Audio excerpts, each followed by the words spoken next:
Krishna, Hare Krishna, Krishna Krishna, Hare Hare, Hare Rama, Rama Rama, Hare Hare.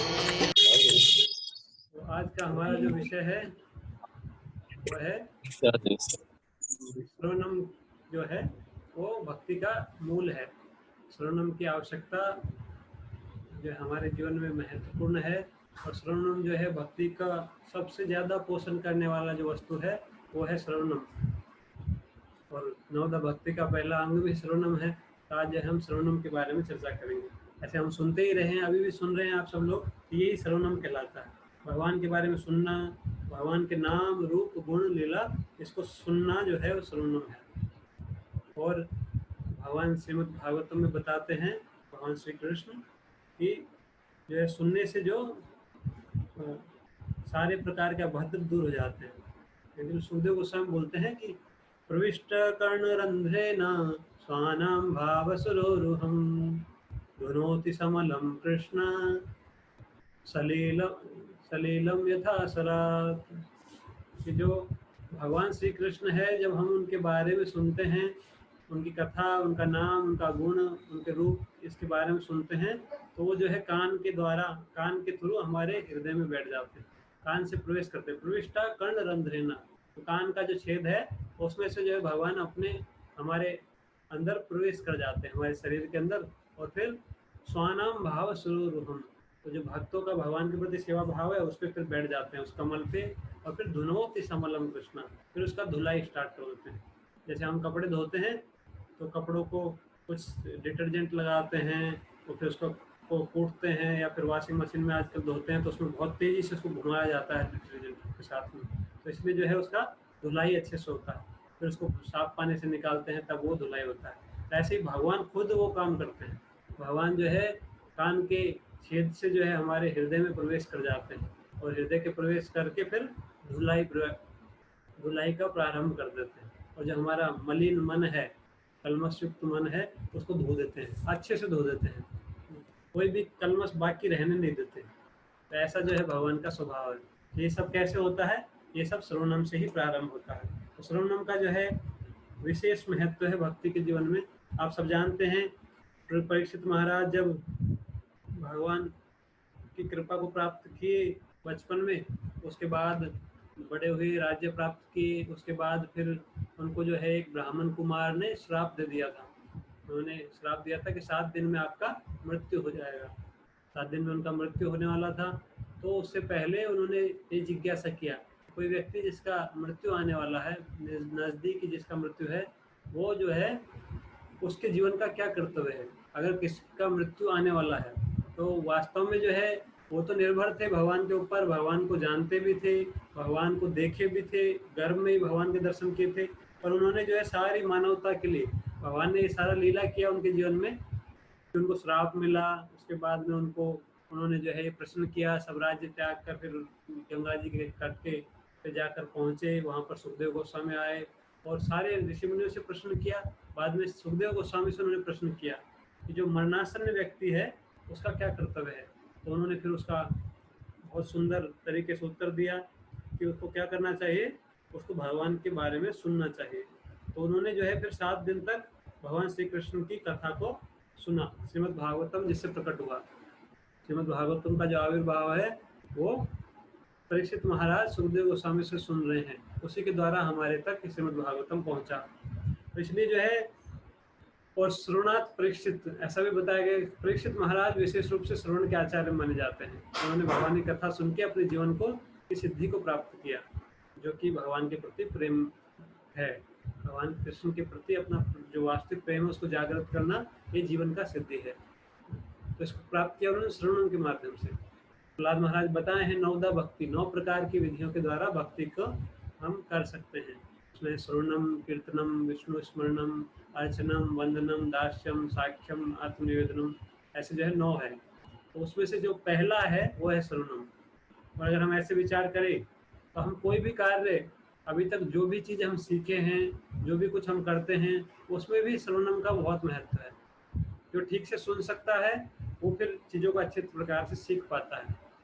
जो सुनता ध्यान से है, जैसे क्लास में जो बच्चे पढ़ते हैं वो टीचर के लेक्चर को ध्यान से सुनते हैं तो वो उन चीज़ों को जल्दी सीख पाते हैं, तो इंस्ट्रक्शन को ठीक प्रकार से समझ पाते हैं। जो सुनेंगे ही नहीं समझ कैसे पाएंगे? तो इसलिए सुनना तो सभी के जीवन में महत्वपूर्ण अंग है ही। कोई व्यक्ति जो है जो सुन सकते हैं वो सुन के सबसे ज़्यादा सीखते हैं। इसलिए जो है विशेष रूप से आध्यात्मिक ज्ञान को सुनने के लिए तो एकमात्र विधि जो है वो ये है कि सुनने के द्वारा ही सीखा जा सकता है। इसलिए जो है वेदों का नाम है श्रुति। श्रुति मतलब जो सुन के सीखे जाते हैं, जो एक किसी प्रमाणिक व्यक्ति से सुनकर समझा जाता है। और बाकी भौतिक ज्ञान में भी इस विधि में ज़्यादातर कार्य किया जाता है। जैसे जो बच्चे पढ़ते हैं तो वो टीचर से सुनते हैं, जो टीचर पढ़े हैं तो अपने टीचर से सुने हैं, ऐसे परंपरा से सुनते जा रहे हैं। और उसमें जो है किताब पढ़ के भी सीख पाते हैं, कुछ कोई अगर सुने भी नहीं तो किताब पढ़ के सीख जाता है। और आध्यात्मिक ज्ञान में केवल शास्त्र अध्ययन करने के भी धर्म के वास्तविक रहस्य को नहीं सीखा जा सकता। उसको सीखने का जो तरीका बताया गया है वो बोला गया है यद ज्ञात्वा स गुरुम एवं गच्छेत्। अगर उसको भगवान के बारे में, आध्यात्मिक ज्ञान के बारे में जानना है तो उसको क्या करना पड़ेगा? गुरु के पास जाना पड़ेगा। जो प्रमाणिक गुरु हैं वो अपने शिष्य को भगवान की शिक्षा देते हैं, भगवान के बारे में सुनाते हैं, भगवान के तत्व के बारे में, आत्म तत्व के बारे में, संसार के संबंध के बारे में, सब चीज़ों के बारे में उसको सिखाते हैं, बताते हैं। और इस प्रकार से जो है हम उनसे सीख पाते हैं कि हमारे जीवन का क्या कर्तव्य है, क्या करना चाहिए, क्या नहीं करना चाहिए, भगवान क्या है, हम क्या है, ये सारी चीज़ें हम उनसे सीखते हैं। यही विधि बताई गई है। इसके अलावा गुरु का भी, प्रमाणिक गुरु का लक्षण भी क्या बताया गया है? वो भी यही बताया गया कि जो है उसने जो है अपने गुरु से सुना हो। प्रमाणिक गुरु वही है जो प्रमाणिक गुरु से सीखा है, जिसने प्रमाणिक शास्त्रों से, प्रमाणिक गुरु से सही विधि से चीज़ों का अध्ययन किया है, भगवान के बारे में सीखा है, भक्ति की विधि का, वही प्रमाणिक गुरु बनने के योग्य भी है। उसको बोलते हैं दो बताए गए, दो लक्षण बताए गए हैं। एक तो खुद प्रमाणिक गुरु से सुना हो, ठीक प्रकार से सीखा हो, और दूसरा है अपने जीवन में पालन भी करे। जो केवल सुना है तो सुनना मतलब केवल कान से सुन लिया, इससे कंप्लीट नहीं होता, सुनकर फिर उसको अपने जीवन में उतारना भी होता है। तो जो अपने जीवन में उतार भी चुका है, उतार रहा है, वो गुरु का कार्य कर सकता है। और जो पूरी तरीके से उतार चुका है, जो अच्छे प्रकार से समझा है, वो वास्तविक गुरु होने लायक वही है। तो इसलिए जो है ऐसा भी बताया गया कि सुनना ऐसा नहीं है कि आध्यात्मिक ज्ञान के बारे में कहीं से भी सुन लिया जाए। अगर हम कहीं से भी सुनेंगे तो उसमें संशय का पूरा संभावना है और वास्तविक ज्ञान प्राप्त करना लगभग असंभव हो जाता है। क्योंकि सुनना किससे चाहिए? सुनना उन्हीं से चाहिए जो वास्तविक ज्ञान को प्राप्त किए सुन के। भगवान जैसे भगवद गीता में भी बताए हैं कि किससे हमको सुनना चाहिए, तो बोलते तद्विधि प्रणिपाते न परिप्रश्ने न सेवया उपेक्षन्ति ते ज्ञानम ज्ञानिनः तत्वदर्शिनः। जो तत्वदर्शी हैं, तत्वदर्शियों से हमको सुनना चाहिए, जो तत्व को सही में देखे हैं या देखने का प्रयास कर रहे हैं, कुछ हद तक आगे बढ़ चुके हैं, जो हमसे आगे हैं, श्रेष्ठ हैं और सही मार्ग पर हैं, उनसे हम सुन सकते हैं। तो इसलिए जो है तभी जाके जो है सुनने का वास्तविक लाभ होता है। इसलिए जो सनातन गोस्वामी है वो अपने एक ग्रंथ हरि भक्ति विलास उसमें लिखे हैं श्रवणम नैव कर्तव्यम, सुनना नहीं चाहिए। अभी तो बता रहे सुनना चाहिए, वो बोलते श्रवणम नैव कर्तव्यम, सुनना नहीं चाहिए। किससे? एवैष्णवोद मुखोद गिरना पूता हरि कथा। जो भक्त नहीं है, क्योंकि तत्वदर्शी कौन है? भगवान बताते हैं तत्व से मेरे को वही जान सकता है जो मेरा भक्त है। भक्त्या तु अनन्या शक्यम अहमेव विधो अर्जुन ज्ञातुम दृष्टुम च तत्वेन प्रवेष्टुम च परन्तप। जो मेरे को भक्ति से मेरे साथ में जुड़ा हुआ है, भक्ति योग के माध्यम से जुड़ा हुआ है, वही मुझे तत्व से जान सकता है। ज्ञातुम दृष्टुम च तत्वेन, जान सकता है, देख सकता है और प्रवेष्टुम, और मेरे धाम में आ सकता है। जो भक्ति नहीं करता तो वो जो है तत्वदर्शी नहीं हो सकता। इसका मतलब यही है भगवान के कहने का, जो भगवान की भक्ति में जुड़ा हुआ नहीं वो तत्वदर्शी नहीं है, या फिर तत्वदर्शी में पूर्ण नहीं है ना। तत्व को थोड़ा थोड़ा जानता है, धुंधला धुंधला, पर क्लियर अंडरस्टैंडिंग नहीं है। इसलिए जो भक्त नहीं है उससे सुनना कर्तव्य नहीं है। आजकल जैसे हम देखते हैं भारत में बहुत सारे लोग कथा करते हैं, बहुत सारे लोग जो है भगवान के बारे में वर्णन करते हैं, पर वो खुद ही भगवान को मानते नहीं। कई सारे ऐसे लोग हैं जो भगवान की भक्ति नहीं करते, पर प्रवचन करते हैं भगवान से संबंधित विषयों पर, कथा करते हैं, भागवत कथा भी करते हैं, पर कृष्ण भगवान को भगवान स्वीकार ही नहीं करते। कई ऐसे भी लोग हैं। तो ऐसे लोगों से सुनने से भगवान की भक्ति में प्रगति हो ही नहीं सकता। कैसे प्रगति होगा जब तक हम ऐसे व्यक्ति से सुन रहे हैं जो जिसकी जैसी श्रद्धा है, अगर हम उससे सुनेंगे तो हमारी श्रद्धा उसी प्रकार की बनेगी। अगर जो भगवान में विश्वास नहीं रखता उससे हम भगवान की कथा सुनेंगे तो हमारा विश्वास होना असंभव है। हमारा कैसे उस भगवान के प्रति श्रद्धा बढ़ेगा, क्योंकि जो सुनाने वाला उसका ही श्रद्धा नहीं है, वही भगवान को स्वीकार नहीं कर रहा। इसलिए सनातन गोस्वामी बताते हैं कि श्रवणम नैव कर्तव्यम। कहाँ से? अवैष्णवोद मुखोद गिरणम पूता हरि कथा। जो अवैष्णव है, जो वैष्णव नहीं है, जो भक्त नहीं है न, वैष्णव जैसे जोधपुर इलाके में एक वैष्णव जाति भी है, सरनेम में वैष्णव लगाते हैं, वो वाला वैष्णव नहीं। वैष्णव मतलब, वैष्णव का परिभाषा है विष्णु भक्त, भगवान श्री हरि, भगवान श्री विष्णु, भगवान श्री कृष्ण के जो भक्त हैं, जो भक्ति में भगवान से जुड़े हुए हैं, ऐसे भक्तों से सुनना कर्तव्य है। और जो ऐसा नहीं है उससे नैव कर्तव्यम, उससे सुनने का कोई कर्तव्य नहीं है। हमारी कोई, हमको नहीं सुनना चाहिए।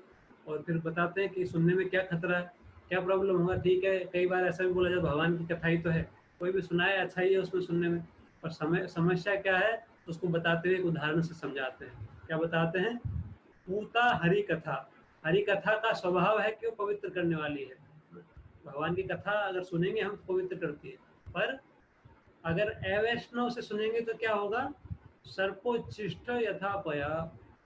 जैसे दूध जो है वो पुष्टिकारक होता है, दूध जो है शरीर में ताकत प्रदान करता है, पर अगर वही दूध सर्प के मुंह से स्पर्श कर लिया जाए, सर्प अगर उसको आके मुंह टच कर दे, देखने में लगेगा दूध जैसा ही है, पर उसका विषैला प्रभाव होगा, हमारी चेतना पर उसका विपरीत प्रभाव होगा। इसलिए बोला गया है कि जो भक्त नहीं है या जो भक्ति नहीं कर रहा है, जो भक्ति की विधि का पालन नहीं कर रहा है, उससे जो है हमको सुनना नहीं चाहिए भगवान के बारे में, ताकि उससे जो है हमारा भगवान के प्रति श्रद्धा कम हो जाएगा, उल्टा उसमें विषैला प्रभाव होगा, भगवान के प्रति संशय उत्पन्न हो जाएगा।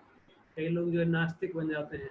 भारत में नास्तिकों की संख्या बढ़ रही है, हालांकि कथा बहुत हो रही है। क्यों? क्योंकि जो कथा करने वाले हैं निराकारवादी, मायावादी, जो भगवान के रूप को मानते ही नहीं, भगवान कृष्ण को मानते ही नहीं, वो बोलते हैं कि भगवत गीता कृष्ण ने बोला ही नहीं, बोलते हैं कोई निराकार है, वो भगवत कृष्ण में प्रवेश किया, भगवत गीता बोला, इस प्रकार की तरह तरह की मनगढ़ंत धारणाएं रखते हैं। तो उनसे अगर कोई सुनेगा तो उसके मन में भी ऐसी दूषित भावनाएं उत्पन्न होगी। इसलिए सनातन गोस्वामी बताए ऐसे व्यक्तियों से नहीं सुनना चाहिए।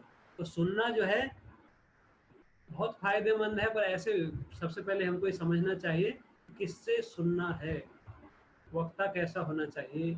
तो वक्ता जो है ऐसा होना चाहिए, कम से कम उसको भक्त होना चाहिए, ईमानदारी से वो भगवान की भक्ति के नियमों को पालन करने का प्रयास कर रहा है, या जो भक्ति में पूरी तरह दृढ़ है।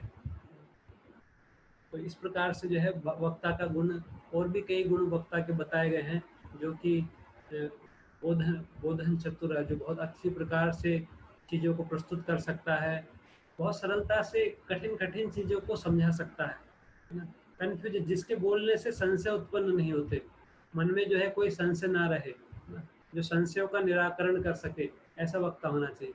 पर बहुत, इसलिए इस्कॉन में प्रभुपाद जी ने नियम बनाया कि जो भक्त, कोई भी भक्त है तो मतलब उसको 4 नियम पालन करना आवश्यक है, उसको 16 माला जप करना आवश्यक है, उसको जो है कुछ भगवान के नियम, भगवान की जो द्वारा बनाए गए नियम है उनका पालन करना आवश्यक है। तो इस्कॉन संस्था जो है उसमें सभी भक्त जो है 16 माला का जप करते हैं, 4 नियम पालन करते हैं, और जो नहीं करते वो फिर इस्कॉन में रह नहीं पाते, उनको रखा नहीं जाता है। रखने का यही मेन नियम है कि वो जो है 16 माला का जब कम से कम 16 करें ना, और टाइम में ज़्यादा भी करते हैं पर कम से कम 16 करते हैं। और 4 नियम जो है वो नियम है जो पाप कार्य हैं वो हमको नहीं करना चाहिए। तो जो खुद ही पाप में प्रवृत्त है वो अगर किसी दूसरे को सिखाएगा कुछ तो वो कैसे पाप से दूर हो पाएगा। और जब तक पाप से दूर नहीं हो पाएगा तो भगवान बोलते हैं उसका मन मेरे में कैसे लगेगा। भगवान बोलते ये शाम तंत्र गतम पापम जनानाम पुण्य कर्मणाम ते द्वंद्व मोहो निर्मुक्ता भजन्ति माम दृढ़ता। जो पापों से मुक्त है, जो पुण्यों में लगा हुआ है वही द्वंद्व और मोह से मुक्त होकर मेरी भक्ति कर पाता है। जो खुद पाप कार्य करता है तो उसका भक्ति करने में मन नहीं लगता। कई बार कई भक्त प्रश्न पूछते हैं कि हमारा मन नहीं लगता, उसका एक कारण क्या है कि हमारे जीवन में कई सारे पाप कार्य हैं, उसके कारण से मन लगता नहीं। मन किसका लगेगा? जो पाप से निवृत्त हो चुका है, या कम से कम अब जो है पाप करना बंद कर दे। पहले के पाप तो किए हुए हैं, वो तो हमारे ऊपर उसके ऊपर तो हमारा नियंत्रण नहीं है, वो तो पहले गलती कर दिया, पर अब कम से कम प्रण करें कि अब आगे से पाप नहीं करेंगे।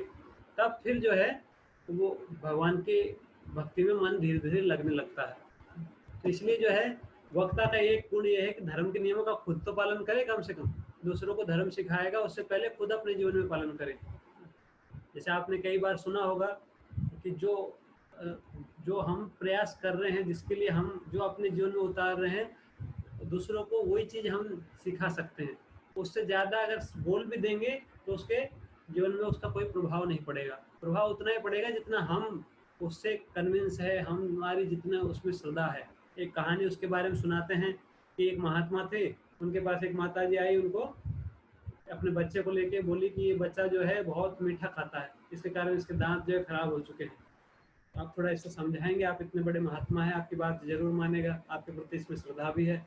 तो महात्मा जी बोले आप इसको 10-15 दिन बाद लाना, अभी जो है मैं समझा नहीं पाऊंगा, अभी बाद में इसको समझाऊंगा, बाद में आप लाएंगे मैं इसको समझाऊंगा। तो 10-15 दिन बाद माता जी उसको लाई और बताई उसको, तो पहचान गए महाराज जी, तुरंत बताए, बच्चे से मिले, पूछे, थोड़ा बात किए, बोले क्या समस्या है, तो फिर उसको समझाए। बोले बेटा देखो, मीठा खाने से आपके दांतों का ऐसा स्थिति हो गया, मीठा खाओगे दांत खराब हो जाएंगे, दांत खराब हो जाएंगे, आपको कष्ट होगा दांतों के कारण। इसके अलावा जो है बाद में जो है खाना भी नहीं खा पाओगे, कुछ खा ही नहीं पाओगे ठीक से। ऐसे बहुत अच्छे से समझाया उसको प्रेम से, और उसको बोले कि आज से आप संकल्प करो कि आपसे जो है मीठा नहीं खाऊंगा। तो उन्होंने जो है संकल्प कर लिया। तो बच्चे ने उनके सामने, माता जी के सामने संकल्प किया। माता जी ने सोचा बोल तो कई बार दिया इसने मीठा नहीं खाऊंगा, पर पता नहीं कितना पालन करेगा। तो घर जाके उन्होंने देखा कई दिनों तक उसने मीठा नहीं खाया और बिल्कुल अपने आप को कंट्रोल कर दिया। तो बहुत प्रसन्न हुई, पर उनके मन में एक जिज्ञासा उत्पन्न हुआ कि महाराज जी जो है, मैं इतना दूर से गई थी उनके पास, तो इतनी सी बात उन्होंने संकल्प दिलाया, इतना बोला बस, तो इसको पहले ही अगर बोल देते तो मेरा समय भी बचता, इतना दूर परिश्रम नहीं होता। तो इसलिए वो वापस आई और पूछने के लिए कि आपने ऐसा क्यों किया, 15 दिन का टाइम क्यों लिया। तो फिर उनसे पूछा उन्होंने कि आपने ऐसा क्यों किया, तो फिर उन्होंने बताया कि बोले जब आप मेरे पास पहली बार बच्चे को लेकर आई थी तो उस टाइम में मैं भी मीठा खाता था और मेरा भी मीठे को खाने में नियंत्रण नहीं था, इसलिए अगर मैं बोल भी देता तो उसका प्रभाव नहीं होता। इसलिए जो है मैंने पहले 15 दिन खुद छोड़ा उसको, मैं समझा उसको और फिर जो है मैंने उसको समझाया, इसलिए जो है उसके ऊपर प्रभाव पड़ा। तो इस तरीके से जो है हम अपने जीवन में भी इस चीज़ को देख सकते हैं कि जो चीज़ हम पालन नहीं करते वो हम दूसरों को बता भी देते हैं। कई माता पिता हैं जो खुद स्मोकिंग करते हैं, इंटॉक्सिकेशन लेते हैं, जैसे सिगरेट पीते हैं या शराब पीते हैं, और बच्चों को बिल्कुल नहीं चाहता, कोई माता पिता नहीं चाहते कि मेरा बच्चा भी ये पिए, क्योंकि उसको पता है कि खराब है। कुछ कुछ ऐसे हैं जिनको पता नहीं, तो साथ में भी पी लेते हैं, साथ में भी खा लेते हैं, पर जो भी समझदार व्यक्ति है वो चाहता नहीं कि मेरा बच्चा भी इस आदत में पड़े। पर देखा जाता है कि वो बच्चे जो है अपने आप को कंट्रोल नहीं कर पाते, क्योंकि उसका प्रभाव उसके ऊपर पड़ता नहीं है। या तो बच्चों के कारण माता पिता छोड़ देते हैं इस प्रकार की चीज को, या फिर बच्चे भी स्टार्ट कर लेते हैं, क्योंकि वो इतना क्लोज रिलेशनशिप रहता है माता पिता और बच्चों का, हमेशा साथ में रहते हैं, तो वो एक दूसरे से प्रभावित हुए बिना रह ही नहीं सकते। तो इसलिए जो है जो चीज हम नहीं कर रहे हैं वो हम दूसरों को सिखा नहीं सकते। तो जो जो महात्मा, तथाकथित महात्मा या साधु लोग हैं जो खुद धर्म के नियमों में कमजोर हैं, वो धर्म का प्रचार करेंगे तो धर्म में विपरीत प्रभाव ही उत्पन्न होगा, लोगों को इसके बारे में भ्रम ही उत्पन्न होगा। इसलिए जो है ऐसे लोगों से श्रवण करने से हमको बचना चाहिए। कथाएं बहुत सारी आती है, टीवी पे भी आती हैं, आजकल इंटरनेट पे भी आती हैं, तरह तरह के लोग कथाएं डालते हैं, इतने संशय उत्पन्न कर देते हैं धर्म के मामले में कि धर्म जो है सबसे मुश्किल शब्द बन चुका है। धर्म के बारे में बहुत संशय है, पर धर्म जो है बहुत स्पष्ट रूप से बताया गया। वास्तविक धर्म है जीव का, कि वो जीव जो है एक तो शरीर नहीं है, शरीर नहीं है तो शरीर से जो संबंधित धर्म है वो वास्तविक धर्म नहीं है। शरीर का खाना पिलाना ये जो है आवश्यकता है, पर ऐसा नहीं कि यही करना जो है जीवन का उद्देश्य है। चाहे हम कितना भी करें, पर जीवन तो एक टाइम पर निश्चित रूप से समाप्त होने वाला है। और इससे जो है हम चाहे कितने भी मात्रा में शरीर को संतुष्ट रखें, चाहे कितनी भी हमारे पास बहुत सारी सुविधाएं हो, अच्छे कपड़े हों, अच्छी बैठने की सोने की जगह हो, अच्छा मकान हो, पर हम पूरी तरह से संतुष्ट नहीं हो पाते। कई सारे लोग हैं जिनके पास कई मकान है, हर शहर में घर है, पर फिर भी संतुष्ट नहीं है।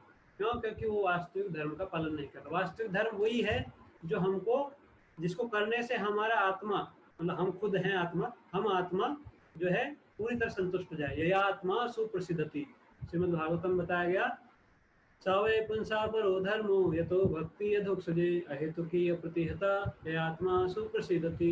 कि सबसे श्रेष्ठ धर्म वही है, वास्तविक धर्म वही है जो जिससे जो है हमारा, हम जो हैं पूरी तरह संतुष्ट हो जाएं।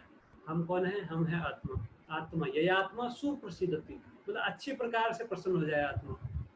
तो ऐसे लोग जो इस प्रकार के धर्म के मार्ग पर चल रहे हैं, उनसे हमको सीखना चाहिए, उनसे हमको सुनना चाहिए। जो इस प्रकार के मार्ग पे खुद ही नहीं चल रहे, उनसे हमको नहीं सुनना चाहिए। इसलिए बताया गया, जैसे दूध अगर सर्प टच कर दे तो उस दूध को पीने से हम नुकसान में जाएंगे, हम मर भी सकते हैं, या फिर हमारा शरीर जहरीला हो सकता है, बीमारी हो सकती है किसी प्रकार की ना। जितना जहर का इंटेंसिटी होगा उतना उसका विपरीत प्रभाव होगा। इसलिए जो है हमको ऐसे भक्तों से सुनना चाहिए जो भक्ति के नियमों का अपने जीवन में पालन कर रहे हैं। तो भक्ति के मुख्य नियम यह है कि कम से कम पहला जो है भगवान के प्रति श्रद्धा होना चाहिए।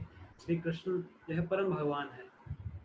भगवान बोलते भगवता में कि बहुनाम जन्मनाम अंते ज्ञानवान माम प्रबद्धते वासुदेव सर्वमिति सा महात्मा। महात्मा कौन है? जो जानता है कि वासुदेव जो भगवान श्री कृष्ण है वही परम भगवान है, वो महात्मा है वास्तव में। महात्मा मतलब ऐसा नहीं है कि ऐसे कपड़े पहन लिए तो महात्मा हो गया, बड़ा तिलक लगा लिया तो महात्मा हो गया। तिलक तो बाहर से लगाया जा सकता है, कपड़े भी पहने जा सकते हैं, दुकान पे मिलते हैं, मोटी मोटी गली में माला भी पहनी जा सकती है, सर भी, बाल भी कटा सकते हैं, बाल बढ़ा भी सकते हैं। पर ये केवल ड्रेस है, ये केवल बाहरी ड्रेस है। इसको ड्रेस पहनने से केवल महात्मा नहीं बनता। जैसे केवल पुलिस का ड्रेस पहनने से कोई पुलिस वाला नहीं बनता, उसको पुलिस के नियमों का भी पालन करना आवश्यक है। जो पुलिस बनने के लिए जो ट्रेनिंग है वो आवश्यक है, उसको अपने जीवन में उतारना भी आवश्यक है। अगर नहीं करेगा तो जो पुलिस वाला होते हुए भी, अगर मान लो कोई प्रमाणिक पुलिस वाला भी है पर नियमों का पालन नहीं करता, तो उसको रेस्ट्रिगेट कर दिया जाता है, आर्मी में उसको कोर्ट मार्शल कर दिया जाता है। वो फिर पुलिस वाला नहीं कहलाएगा, क्योंकि वो नियमों का पालन करता नहीं, पुलिस के खुद ही नहीं करता, दूसरों को कैसे सिखाएगा। इसलिए महात्मा वही है जो वासुदेवम सर्वमिति, वासुदेव ही सब कुछ है, वही भगवान है, वही परम भगवान है, वही हमारे परम स्वामी है, और उनकी सेवा करना हमारा मूल कर्तव्य है। वही वास्तविक धर्म है। इसको जो जानता है वही महात्मा है, और वही वास्तविक वक्ता बनने के योग्य है। तो इसलिए एक चीज हमने आज चर्चा किया कि सुनना किससे चाहिए। श्रवणम तो बहुत महत्वपूर्ण है भक्ति के लिए। चैतन्य महाप्रभु बोले, श्रवण कीर्तन जले करह सिंचन। जो भक्ति लता है, भक्ति रूपी पौधा है, वो बढ़ता है श्रवण कीर्तन रूपी जल को डालने से। तो श्रवण का जल अगर हम डालते नहीं है तो फिर भक्ति बढ़ती नहीं है हमारी। अगर कोई मान लो प्रमाणिक रूप से भक्ति में जुड़ भी गया, तो वो भगवान के बारे में सुनता ही नहीं है, भगवान के नाम को नहीं सुनता, भगवान की कथा को नहीं सुनता, तो फिर वो भक्ति में आगे बढ़ नहीं पाएगा। और जब तक भक्ति में आगे नहीं बढ़ेगा, भक्ति उसकी पूर्ण नहीं रहेगी, तब तक वो फिर खुश नहीं हो सकता। प्रसन्नता तो कैसे मिलेगी उसको? प्रसन्नता तभी मिलेगी जो अपने जीवन को भक्ति में डुबो कर रखे। जैसे मछली जो है प्रसन्न तभी रह सकती जब पानी में डूबी रहे, पानी से बाहर निकालो मर जाएगी। उसी प्रकार से जीव जो है पूरी तरह प्रसन्न तभी रह सकता है, कि मर तो सकता नहीं आत्मा, पर असंतुष्ट रहता है। जब तक भगवान से अलग रहता है तो असंतुष्ट रहता है। जितना ज्यादा अलग उतना ज्यादा असंतुष्ट, जितना जुड़ा हुआ उतना ज्यादा संतुष्ट।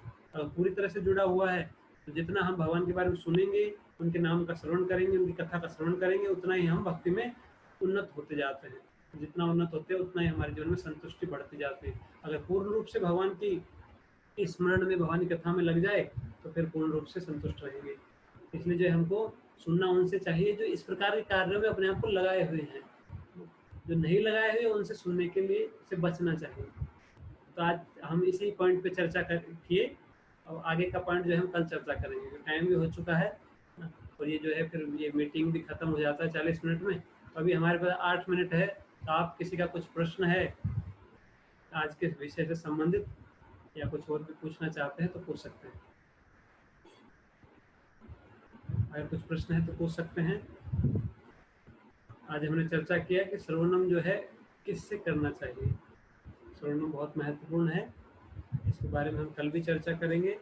और थोड़ा और उसके आज जो है जिस संबंध में चर्चा की उससे संबंधित कोई प्रश्न है तो उससे पूछ सकते हैं। तो मैं कुछ प्रश्न पूछता हूँ, आप उत्तर दीजिएगा, है ना। आज जो चर्चा की उससे संबंधित कुछ प्रश्न पूछते हैं जो आपने सुने, है ना। तो एक चीज जो एक जो हमने डिस्कस किया कि सर्वनाम जो है उसका क्या महत्व है, सर्वनाम का क्या महत्व है, एक लाइन में कोई बताएंगे सर्वनाम का क्या महत्व है। तो कौन बताएंगे, कोई बताना चाहता है। इसमें जो है एक हैंड रेजिंग ऑप्शन आता है जूम में ना, हाथ उठाने का, या आपके नीचे इसमें लिखा होता है, उसमें आप जो है हाथ उठा सकते हैं, हाथ उठा के इसको अनम्यूट करके तो बोल सकते हैं सर्वनाम का क्या महत्व है। कोई बोलिए, इससे पता भी चलेगा कि आप कितना सुन रहे थे, कितना अच्छे से आपने सुना। हरे कृष्णा। हाँ तो रेड हरे में, हाँ बताइए। हरे कृष्णा। हरे कृष्णा। भगवान की भक्ति को बढ़ाने के लिए श्रवण बहुत इम्पोर्टेंट है। अगर हम श्रवण नहीं करेंगे तो वो लता, जो भक्ति रूपी लता है, वो सूख जाएगी। इन्होंने बहुत सही बताया, बहुत बहुत धन्यवाद। कि सर्वनाम का महत्व यह है कि भक्ति का पोषण करने के लिए सर्वनाम आवश्यक है, और दूसरा भगवान के प्रति जो श्रद्धा जो है उससे बढ़ती है। ठीक है, दूसरा क्वेश्चन है कि किस व्यक्ति से सुनना नहीं चाहिए। ऐसे दालू व्यक्ति जिसकी भगवान में कोई आस्था नहीं है। बताएंगे सब, तो बाकी लोगों को भी मौका मिलेगा ना बताने का। तो पहले इसमें हाथ नीचा कर लीजिए, फिर जब पूछूंगा तो वापस हाथ उठाना, फिर उससे मैं पूछूँ। तो जिससे में भगवान के प्रति श्रद्धा नहीं है, जो भक्त नहीं है, उनसे नहीं सुनना चाहिए। और एक उदाहरण बताया गया था इसमें ना, कि जो ऐसे व्यक्ति जो वैष्णव नहीं है उनसे अगर हम सुनेंगे तो उसका क्या प्रभाव होगा, उससे संबंधित एक उदाहरण दिया गया था आज की चर्चा में। तो वो उदाहरण कौन बताएगा, अपना हाथ रेज कीजिए।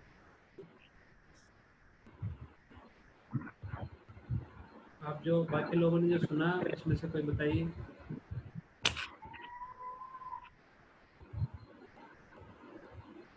हरे कृष्णा। हाँ कैलाश जी बताना चाहते हैं।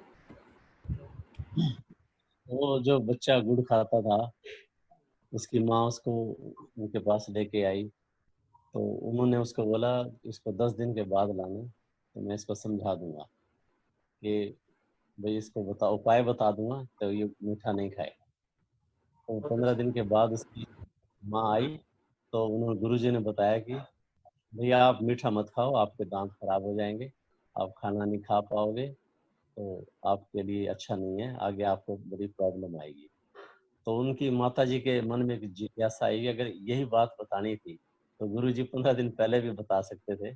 तो दोबारा हुआ है कि गुरुजी आपने ये ऐसा ही बताना था, तो मैं बड़ी परेशानी से दोबारा आई हूँ, तो उसी टाइम ही आप बता देते। तो उन्होंने ये बोला कि तब तक मैं खुद ही मीठे का इस्तेमाल करता था, तो मैं बताने के लायक नहीं था। पहले मैंने अपने आप को कंट्रोल किया, फिर मैं दूसरे को शिक्षा दूंगा। बहुत अच्छा। और इसी में एक और उदाहरण दिया गया था इससे संबंधित कि सर्वनाम अगर भक्त से जो वैष्णव नहीं है उससे करेंगे तो उसका क्या प्रभाव होगा। तो दूसरा उदाहरण कौन बताएगा, उससे संबंधित श्लोक भी बोला था और वो उदाहरण बताया था। तो आप में से कोई और, कैलाश जी ने भी बताया और एक भक्त ने और पहले बताया, आप कोई जो दूसरा कोई बता सकता है उदाहरण, वो हाथ ऊपर कर सकते हैं। एक और उदाहरण दिया था, सनातन गोस्वामी का एक श्लोक भी बोला था, उसमें वो उदाहरण दिया गया है कि जो भक्त नहीं है उससे अगर नहीं सुनेंगे तो उसका किस प्रकार का प्रभाव होगा, इससे संबंधित कोई नहीं बता सकते।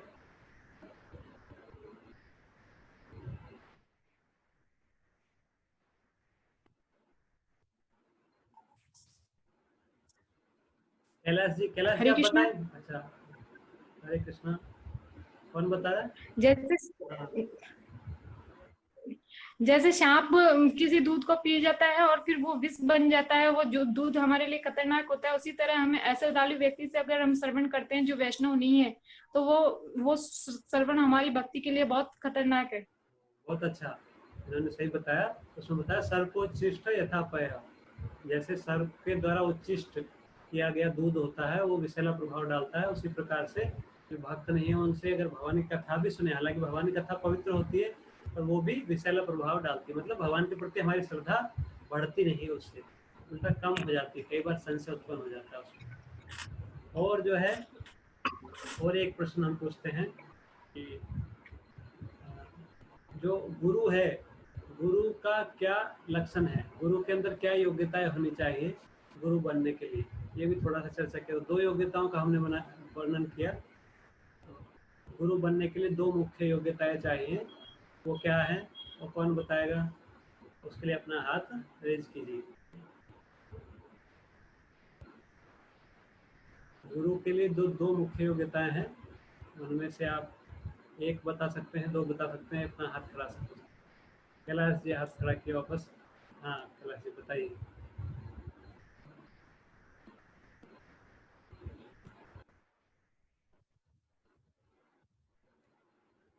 बताइए कैलाश जी, आपने हाथ खड़ा किया ना, पहले अनम्यूट करना पड़ेगा, एक्चुअली आपकी आवाज नहीं आ रही। हाँ अभी बोलिए। 16 मालाएं बहुत जरूरी हैं दिन में, और कुछ 4 नियम कुछ और बताए थे सर, वो नहीं एक्चुअली वो तो एक मिनट हाथ खड़ा करना है बोलने से पहले ना। Krishna, Hare Krishna, Krishna Krishna,